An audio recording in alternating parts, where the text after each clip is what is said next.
টেলিযোগাযোগ ও তথ্য প্রযুক্তি খাতে দক্ষ মানব সম্পদ তৈরির উদ্যোগ নেওয়া হচ্ছে বলে জানিয়েছেন ডাক ও টেলিযোগাযোগ মন্ত্রী ফকির মাহবুব আনাম। এজন্য উপজেলা পর্যায়ে গড়ে তোলা হবে এআই ট্রেনিং সেন্টার। এছাড়া এ খাতে বিনিয়োগ আকৃষ্ট করতে কর কাঠামোতে সংস্কার আনার উদ্যোগ নেওয়া হচ্ছে বলেও জানান প্রধানমন্ত্রীর ডাক ও টেলিযোগাযোগ বিষয়ক উপদেষ্টা রেহান আসিফ আসাদ। সকালে রাজধানীতে আয়োজিত এক সেমিনারে এসব কথা বলেন তারা।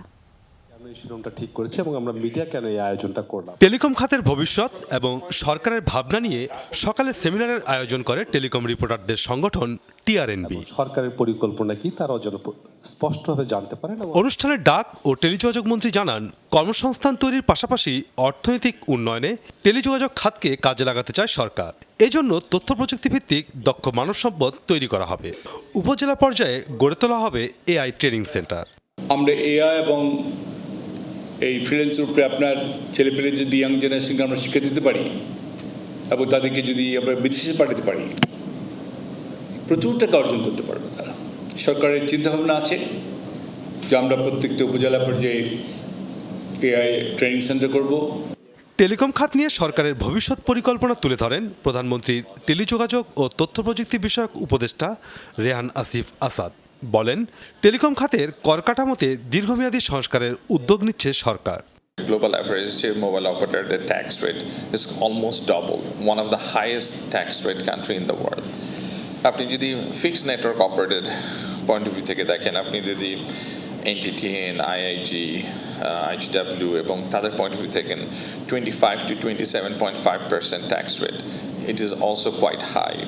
অনুষ্ঠানে টেলিকম খাতের চলমান সংকট তুলে ধরেন খাত সংশ্লিষ্টরা।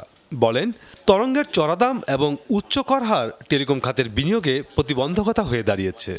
When we talked about 1 megahertz and 5 megahertz of spectrum are gone, we cannot now talk about a block of 5 megahertz of spectrum. Now the world is talking about like 100 megahertz of spectrum. সরকারের পক্ষ থেকে policy support দিয়ে আমাদের support করতে হবে sir. Policy সাপোর্টের মধ্যে regulatory গাইডলাইনের পারভিউতে আমাদেরকে সাপোর্ট করতে হবে। আমাদের রিটার্ন অন ইনভেস্টমেন্ট যদি না থাকে তাহলে আমরা আসলে ডেলিভার করতে পারবো না। রাজস্ব ক্ষতিগ্রস্ত না করে তরঙ্গের মূল্য হ্রাসের বিষয়টি বিবেচনার আশ্বাস দেন বিটিআরসির চেয়ারম্যান। স্পেকট্রামের প্রাইস কমানো মানে ডাইরেক্ট রেভিনিউ থেকে, গভর্নমেন্টের ডাইরেক্ট রেভিনিউ থেকে কাট হয়ে যাওয়া। কিন্তু আমরা আর্গু করছি যে না, এই স্পেকট্রামের প্রাইস কমালে মানুষ তো সেবা পাচ্ছে, সেই সেবা থেকে তো আমার প্রোডাক্টিভিটি গেইন হচ্ছে, সেই প্রোডাক্টিভিটি গেইনটা কাভার হবে। বাট ওয়ের ইজ দ্য ডেটা, যে ডেটাটা বলবে স্পেকট্রাম প্রাইসটা কতটুকু কমালে আমার রেভিনিউ অপটিমাইজেশন হবে? We don't have that data. Telecom খাতে প্রতিযোগিতা আইন যথাযথভাবে কার্যকর নেই বলে অভিমত ব্যক্ত করেন আলোচকরা। যে বাংলাদেশে কিন্তু হিউজ অপরচুনিটিস এখনো আছে। Zaman Robin, Jamuna news, Dhaka. Best ingredient ও ইউরোপীয় মেশিনে তৈরি মজাদার কেক ফ্যান্টাস্টিক, যে ফানে সবাইকে টানে।